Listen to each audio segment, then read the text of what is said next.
Hello, welcome to DS science classes. I am Deepika Parmar. ठीक है, तो मैं आशा करती हूँ कि आप सब लोग ने पिछले लेक्चर्स को लगाया है और समझा है। ये आशा करते हैं हम अपना आगे बढ़ते हैं और पिछली क्लास में हमने क्या देखा था वो देख लेते हैं पहले। ठीक है, तो देखिए हमने पिछली क्लास में क्या देखा था। हमने देखा था ब्लड में क्या देखा था, ब्लड में क्या क्या चीज प्रेजेंट थी। मेजरली हमने देखा था, एक था हमारा प्लाज्मा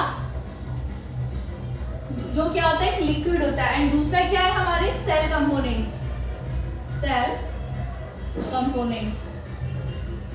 क्लियर। अब जो प्लाज्मा था वो कितना परसेंट था हमारी बॉडी में, ये था हमारा 55% और ये था हमारा 45%। क्लियर। अब सेल कंपोनेंट्स की बात करें हम, तो सेल कंपोनेंट्स में हमें क्या क्या चीज देखी थी हमने। एक तो देखा था हमने आरबीसी, दूसरा हमने देखा था डब्ल्यूबीसी, एंड थर्ड हमने देखा था क्या, प्लेटिलेट्स। क्लियर। अब जब हम प्लाज्मा की बात करें तो प्लाज्मा में मेजरली क्या चीज दिखाई दी थी, वाटर। सबसे ज्यादा क्या प्रेजेंट होता है हमारे बॉडी में, ब्लड में, तो प्लाज्मा में सबसे ज्यादा देखा था हमने वाटर।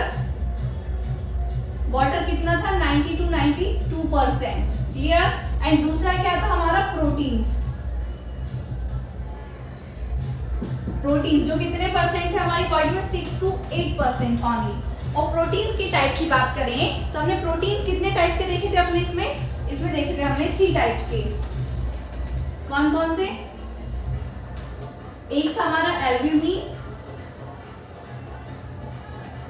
दूसरा था हमारा ग्लोब्यूलिन, एंड थर्ड हमारा था फाइब्रिनोजेन। क्लियर। तो ये आपको समझ में आया। अगर आपने पिछले लेक्चर्स को लगाया है तो आपको ये रिकॉल होंगी ये सारी चीजें कि हमने क्या देखा था। ब्लड कंपोनेंट्स मतलब ब्लड में क्या क्या चीज प्रेजेंट थी, ब्लड किससे मिलकर बना था। तो देखो ब्लड में प्लाज्मा था 55% एंड सेल कंपोनेंट से 45%। ठीक है। प्लाज्मा में 90 to 92% वाटर था एंड 6 to 8% क्या था हमारा, प्रोटीन। एंड प्रोटीन की बात करें हम तो प्रोटीन में देखा था albumin, globulin and fibrinogen. Albumin कहाँ से बन रहा था, ये बन रहा था हमारा लीवर से। ओके। और इसका फंक्शन क्या था, ऑस्मोटिक बैलेंस को बनाना। दूसरा हमारा ग्लोब्यूलिन, ये कहाँ से बन रहा था, तो इसे बना रही थी प्लाज्मा सेल जो एक टाइप की क्या है, डब्ल्यूबीसी। और इसका फंक्शन क्या था, ये ब्लड में क्या करती है प्लाज्मा, एंटीबॉडीज का काम। एंटीबॉडीज मतलब ये बैक्टीरिया को दूर भगाती है, मतलब बैक्टीरिया से लड़ने में हेल्प करती है। एंड तीसरा क्या है हमारा फाइब्रिनोजेन, इसका क्या काम था, क्लॉटिंग ऑफ ब्लड। मतलब जब हमें चोट लग जाएगी तो ब्लड के क्लॉट बनाने में कौन हेल्प करेगा, हमारे ब्लड फ्लो को कौन रोकेगा, फाइब्रिनोजेन प्रोटीन। तो ये प्रोटीन्स के आपको फंक्शन समझ में आए। और अमाउंट की बात करें तो हमने देखा था जो एल्ब्यूमिन है इसका सबसे हाईएस्ट अमाउंट था। सबसे हाईएस्ट अमाउंट किसका था, एल्ब्यूमिन का। एंड सबसे लोएस्ट अमाउंट किसका था, फाइब्रिनोजेन का, और ये मिडिल में था। क्लियर। तो ये हमने पिछले लेक्चर में देखा है। एंड सेल कंपोनेंट्स की बात करें तो सेल कंपोनेंट्स है आरबीसी, डब्ल्यूबीसी एंड प्लेटिलेट से, ये हमने देख लिए थे। दूसरा फॉर्मेशन ऑफ ब्लड जब हमने देखा था, where is form blood, blood का फॉर्मेशन कहाँ हो रहा था, कैसे हो रहा था। तो ये जो पार्ट था प्लाज्मा वाला, प्रोटीन्स, वाटर, ये सब कहाँ से आ रहे थे, हमने ये देखा था हमारा डाइजेस्टिव ट्रैक्ट क्या करता है, ये इन सब चीजों को डाइजेस्ट करता है। और यहाँ से वाटर का डाइजेशन हो रहा था एंड लीवर से किसका हो रहा था, प्रोटीन्स का। तो प्रोटीन एंड वाटर यहाँ आ गए थे, इसका मतलब क्या आ गया, प्लाज्मा इसके अंदर आ गया था। एंड दूसरा सेल कंपोनेंट्स कहाँ से आ रहे थे, हमारे सेल कंपोनेंट्स बन रहे थे कहाँ से, ये बन रहे थे हमारी बोन मेरो से। ठीक है, क्योंकि बोन मेरो का क्या फंक्शन है, बोन मेरो सारे ब्लड सेल्स का फॉर्मेशन करता है। All the blood cells is formed in क्या बोलते हैं इसे, बोन मेरो। तो आपकी ये बात याद रखना है कि बोन मेरो में क्या होता है, सारे ब्लड सेल्स बनते हैं। क्वेश्चन अगर आता है कि सारे ब्लड सेल्स कहाँ पे फॉर्म्ड होते हैं, कहाँ बनते हैं, तो बोन मेरो में। क्लियर। तो इस प्रकार से हमारा ब्लड बनके तैयार हो गया था। आई होप आपको क्लियर हो गया है। तो आज हम क्या पढ़ने वाले हैं, today will be talk about how हम आरबीसी कैसे बना सकते हैं, मतलब आरबीसी कैसे बनती है हमारी बॉडी में, ये बात आपको याद रखना है। ठीक है। तो आज हम क्या पढ़ने वाले हैं कि आरबीसी हमारी बॉडी में कैसे बनती है। देन उसके अगले लेक्चर में हम पढ़ेंगे WBC का फॉर्मेशन कैसे होता है एंड प्लेटिलेट्स का फॉर्मेशन कैसे होता है, ठीक है। और ये तीनों चीज क्या है हमारी सेल कंपोनेंट्स है। और सेल कंपोनेंट्स कहाँ बनते हैं, तो सेल कंपोनेंट्स बनते हैं हमारे बोन मेरो में। तो bone marrow is a house of all blood cells, मतलब जितने भी ब्लड सेल्स हैं उनका हाउस कौन है, बोन मेरो।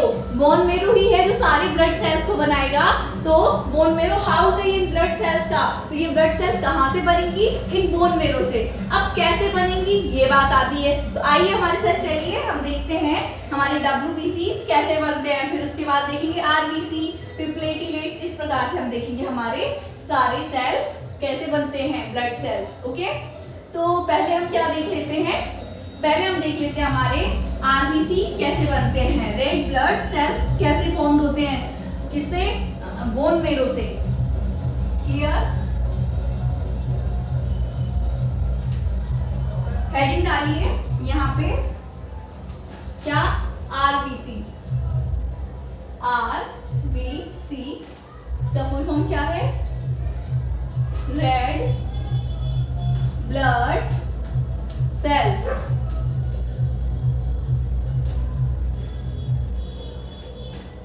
तो जैसे कि आपको बताया अभी कि सारी ब्लड सेल्स कहाँ बनती है, कहाँ बनती है, बोन मेरो में। तो bone marrow is a house, क्या है, वो एक घर है जहाँ पे सारी ब्लड सेल्स बनेंगी। इसका मतलब RBC भी कहाँ बनेगी, हमारी बोन मेरो में, ठीक है। तो अब देखिए मैं ऐसे बना लेती हूँ, जैसे यहाँ पे बना रही हूँ क्या, बोन मेरो, बोन मेरो। अच्छा, बोन मेरो का आप लोगों को स्ट्रक्चर तो याद है ना, क्या था हमारा बोन मेरो, कैसा दिखता था। तो ये हमारा बोन मेरो, तो जो सबसे लॉन्गेस्ट बोन होती है उनको बोन मेरो बोलते हैं, जिसके सेंटर में क्या होता है, ये प्रेजेंट होता है, जैसे हम येलो बोन मेरो कहते हैं, जो क्या नहीं बनाता, सेल्स को नहीं बनाता। एंड इसके एंड पे पोर्स प्रेजेंट होते हैं जहाँ पे एक सब्सटेंस भरा रहता है, और यही क्या बनाता है, ब्लड सेल्स बनाता है। इसे हम क्या बोलते हैं, रेड बोन मेरो। ये रेड बोन मेरो और ये येलो बोन मेरो। क्लियर, और रेड बोन मेरो क्या बनाता है, ब्लड सेल्स। क्लियर। अब देखिए इसी की बात कर रहे हैं हम, यहाँ पर हम इमेजिन कर रहे हैं bone marrow is a house. क्या है, बोन मेरो एक घर है, किसका, सारी ब्लड सेल्स का। क्लियर है, तो ये क्या है, एक हाउस है, मतलब ये है एक बोन मेरो। और कौन सी बोन मेरो, रेड। क्लियर। अब देखिए क्या होता है हमारी बॉडी में, कुछ ऐसे सेल डिवीजन तो आपने देखा होगा। क्या होता है सेल डिवीजन, जब एक सेल डिवीजन करके अपने जैसे दो सेल बना लेती है, ऐसे क्या बोल रहे हैं, सेल डिवीजन, मल्टीप्लाई कर रही है अपनी सेल्स का, ठीक है। ऐसे हमारी बॉडी में सेल्स का फॉर्मेशन होता रहता है डिवीजन के थ्रू। तो हमारी बॉडी में, बोन्स में, बोन मेरो में कुछ ऐसे सेल्स प्रेजेंट होते हैं जो क्या बनाते हैं, हमारी ब्लड सेल्स को बनाते हैं। कौन से, उन सेल्स को हम क्या बोलते हैं, उन्हें हम बोलते हैं स्टेम सेल। ये मान लीजिए ये सेल है जिसे हम क्या बोल रहे हैं, स्टेम सेल। ये क्या करेगी, यही वो सेल है जो डिवीजन के थ्रू क्या बनाएगी, हमारी RBC। तो कैसे बनाएगी, देखिए ये क्या है, स्टेम सेल है। अब स्टेम सेल फर्दर डिवीजन करेगी और डिवीजन के थ्रू क्या बनाएगी, दो सेल, क्योंकि कोई भी सेल डिवाइड करती है तो क्या दो बनाती है ना, डॉटर। तो देखिए एक स्टेम सेल डिवाइड होकर दो सेल बनाएगी, जिसमें से एक सेल तो क्या होगी, हमारी स्टेम सेल ही होगी। क्या होगी, स्टेम सेल ही होगी।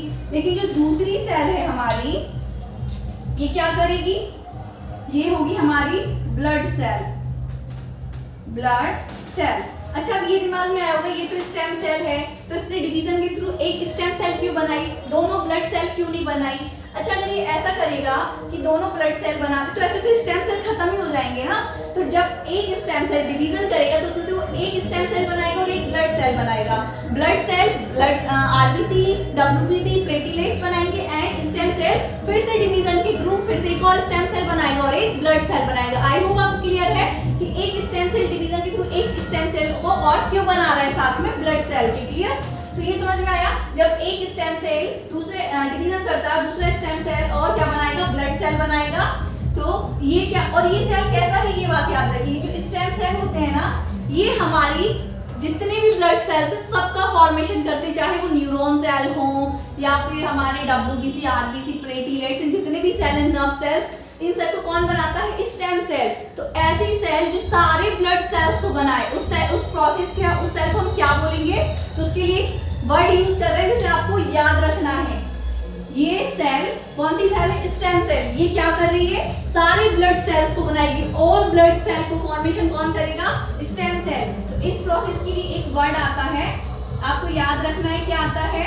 Pluripotent cell. Pluripotent, clear? तो आपको ये वर्ड याद रखना है कि स्टेम सेल ऐसा सेल जो सारे ब्लड सेल्स को बनाएगा, फॉर्मेशन करेगा ऑल ब्लड सेल्स का, उसे उस सेल को क्या कहेंगे? उसके लिए यूज करते हैं प्लूरीपोटेंट का। तो आपको याद रखना है प्लूरीपोटेंट सेल क्या है? अगर आया तो आपको दिमाग में आना चाहिए, ऐसी सेल जो ऑल ब्लड सेल्स का फॉर्मेशन करे, उसे प्लूरीपोटेंट सेल कहते हैं। क्लियर? अब मान लीजिए स्टेम सेल ने डिवीजन कर लिया और एक क्या बना ली? स्टेम सेल, और दूसरी बना ली ब्लड सेल। अब जब ये ब्लड सेल बन गई है तब इसका क्या होगा? हमें पता है कोई भी चीज बनती है तो फिर वो ग्रोथ करती है, ग्रोथ किया फिर उसमें फिर से डिवीजन होता है ना। तो ये क्या करेगी? ब्लड सेल ग्रोथ करेगी। यहाँ देखिए, ये जो ब्लड सेल है क्या करेगी? ग्रोथ करेगी, और ग्रोथ करने के बाद ये कुछ इस टाइप की दिखाई देगी। कैसे? कुछ इस टाइप की दिखाई देगी, और इसको हम क्या बोलेंगे? अभी ब्लड सेल ग्रोथ कर गई है तो इसे हम बोलते हैं ब्लास्ट, इरिथ्रोब्लास्ट सेल। इसे बोलते हैं हम क्या? Erythroblast cell.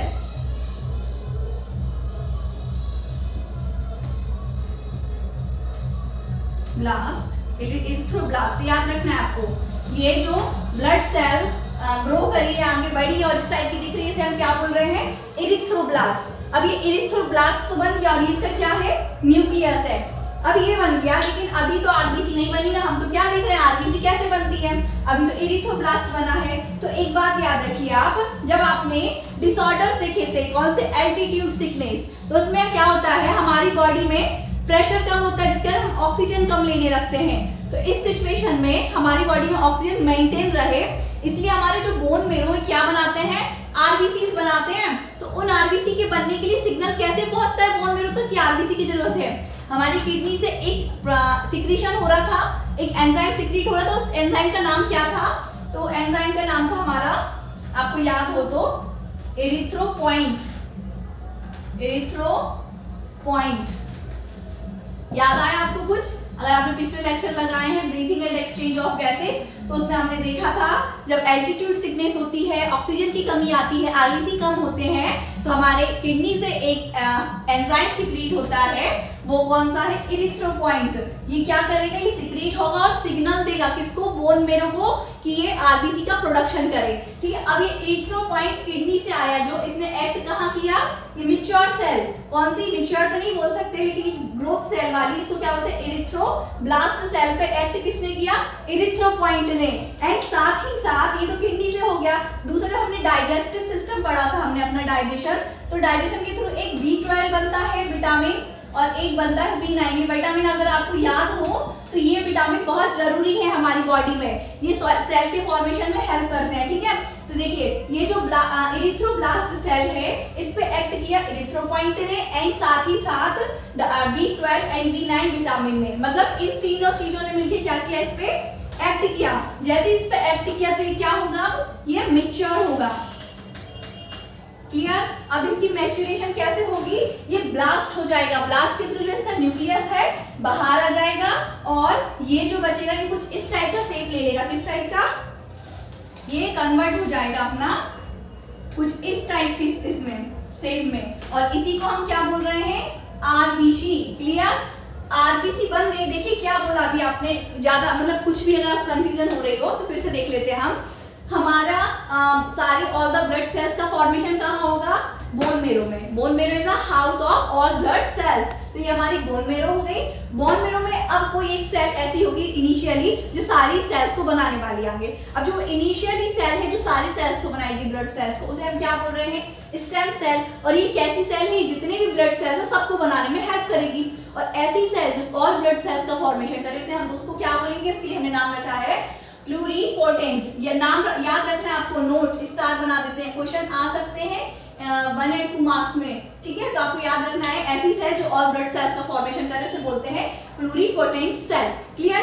अब प्लूरीपोटेंट सेल क्या करेगी, फर्दर डिवीजन करेगी, जिसे स्टेम सेल बोल रहे हैं। ये डिवाइड करेगी, डिवीजन के थ्रू एक तो बना रही है हमारे वापस स्टेम सेल एंड दूसरा क्या बना रही है हमारी ब्लड सेल। ब्लड सेल बन गई, स्टेम सेल क्या करेगी, वापस डिवीजन करेगी, फिर एक स्टेम सेल बनेगी। मतलब स्टेम सेल का काम क्या है आपको पता चला, सारे ब्लड सेल्स को बनाने में हेल्प करेगी डिवीजन के थ्रू।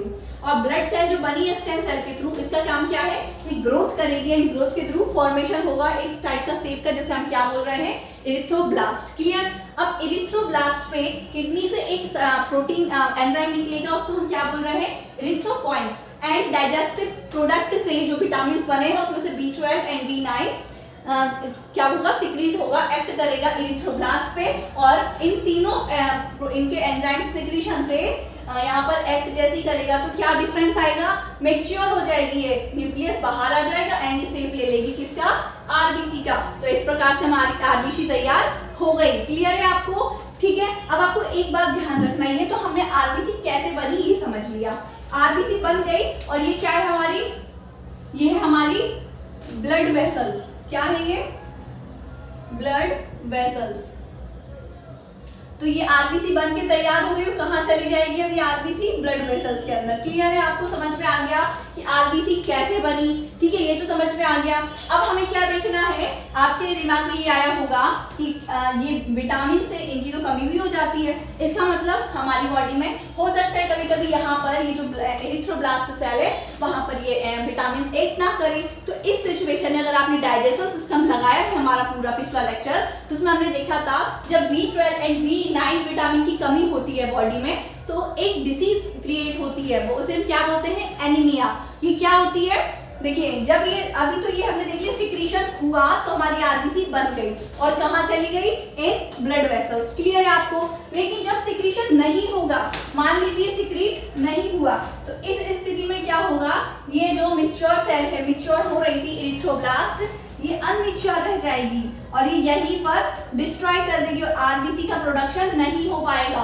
और जब आरबीसी का प्रोडक्शन नहीं हो पाएगा तो ब्लड में नहीं जाएगी, और ब्लड में आरबीसी नहीं जाएगी मतलब हीमोग्लोबिन नहीं जाएगा, रेड कलर नहीं आएगा। तो ये सारे क्या है, डिसऑर्डर है, जिसे हम क्या बोलते हैं, इसको हम बोलते हैं, जब ये प्रोसेस ना हो, B12 एंड B9 ना बने तो आरबीसी का फॉर्मेशन नहीं होगा और फिर ये ब्लड के अंदर नहीं जाएगी, हीमोग्लोबिन नहीं होगा, रेड पिगमेंट नहीं बनेगा।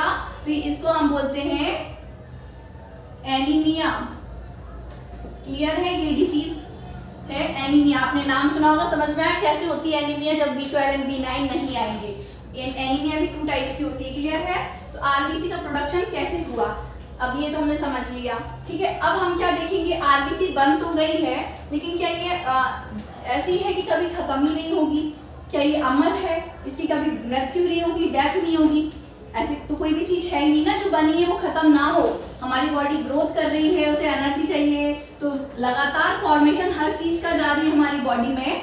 तो कहीं ना कहीं ऑल द जितनी भी चीज बन रही है, हमारे मटेरियल्स बन रहे हैं, तो कहीं ना कहीं उनका डीएंट हो रहा है और फिर से फॉर्म्ड हो रही है। तो ऐसे ही आरबीसी जो बनी ये कब तक चलेगी, कब इसका अंतिम समय आ जाएगा और फिर ये कब फिर से बनना स्टार्ट होगी, तो ये देख लेते हैं हम, ठीक है। अभी हमने क्या देखा, आरबीसी बन गई है, कैसे बन गई है देख लेते हैं एक बार और। ये क्या है हमारा, house of all the blood cells. Clear दिख रहा है, बहुत छोटा बन गया है ना। चलिए अच्छा फिर से बनाते हैं इसे हम।